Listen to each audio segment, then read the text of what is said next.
रात के आसमान में जब आप तारों को देखते हो, क्या कभी ये सोचा है इन लाखों करोड़ों तारों में क्या कहीं और भी कोई देख रहा होगा? क्या हम अकेले हैं इस ब्रह्मांड में, या फिर एलियंस सच में मौजूद हैं?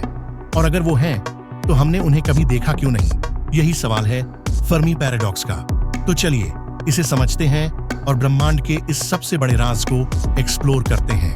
1940 के दशक में वैज्ञानिक एनरिको फर्मी ने यह सवाल उठाया कि अगर एलियंस एग्जिस्ट करते हैं तो वो हमें कभी मिले क्यों नहीं? अब सवाल ये है कि एलियंस क्यों नहीं दिखते। आइए फर्मी पैराडॉक्स को एक्सप्लेन करने वाली कुछ सबसे पॉपुलर थ्योरीज को समझते हैं। पहली थ्योरी कहती है कि हमारी पृथ्वी जैसी प्लैनेट होना बहुत रेयर है, यानी हो सकता है कि बाकी ग्रहों पर जीवन के लिए जरूरी स्थितियां ही ना हो, ना सही तापमान, ना पानी, ना वातावरण। ऐसा ग्रह होना शायद एक कॉस्मिक दुर्घटना है। दूसरी थ्योरी है द ग्रेट फिल्टर। इसका मतलब है कि एडवांस लाइफ बनने के बीच में कोई बड़ा ऑब्स्टिकल है, शायद लाइफ के शुरू होने से पहले ही वो खत्म हो जाती है। या हो सकता है एडवांस सिविलाइजेशंस खुद को डिस्ट्रॉय कर लेती हों, जैसे क्लाइमेट चेंज, वॉर्स या एआई का मिसयूज। सोचो, क्या हम भी इसी फिल्टर की तरफ बढ़ रहे हैं?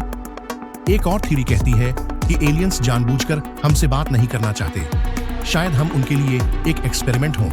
जैसे हम चिड़ियाघर में जानवरों को देखते हैं, वैसे ही वो हमें दूर से ऑब्जर्व कर रहे हों। इसे कहते हैं जू हाइपोथेसिस।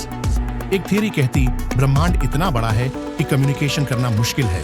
सोचो, अगर कोई सिविलाइजेशन हमसे 8000 लाइट ईयर्स दूर हो तो उनका भेजा सिग्नल हमें पहुंचने में 1000 साल लगेंगे।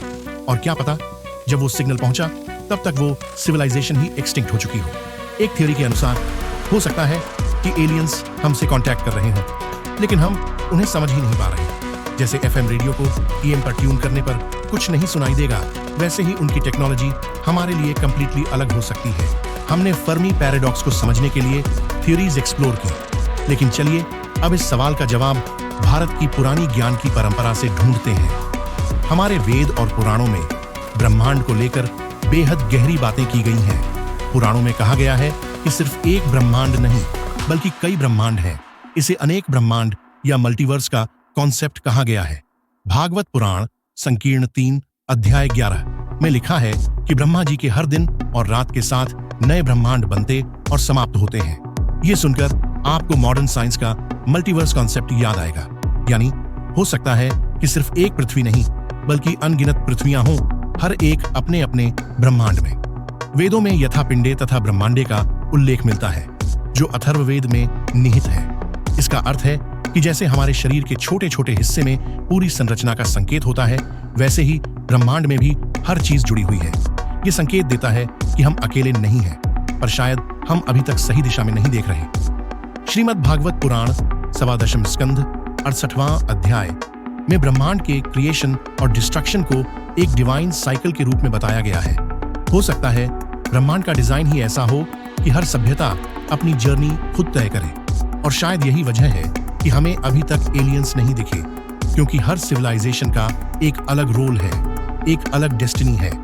सोचने वाली बात यह है कि वेद और पुराणों ने जो कहा वो मॉडर्न साइंस की थ्योरीज से काफी मिलता जुलता है। हम इस ब्रह्मांड में अकेले हों या ना हों, लेकिन एक बात तय है, हमारी यात्रा सिर्फ साइंटिफिक नहीं बल्कि आध्यात्मिक भी है। और शायद जब हम दोनों को साथ लेकर चलेंगे, तभी हमें हमारे सवालों का सही जवाब मिलेगा। अगर आपको ये वीडियो इंटरेस्टिंग लगी तो लाइक कीजिए, शेयर कीजिए और हमारे चैनल को सब्सक्राइब करना मत भूलिए। अगली बार मिलते हैं एक और फैसिनेटिंग टॉपिक के साथ। तब तक के लिए ब्रह्मांड की मिस्ट्रीज को एक्सप्लोर करते रहिए और क्यूरियस बने रहिए। नमस्ते।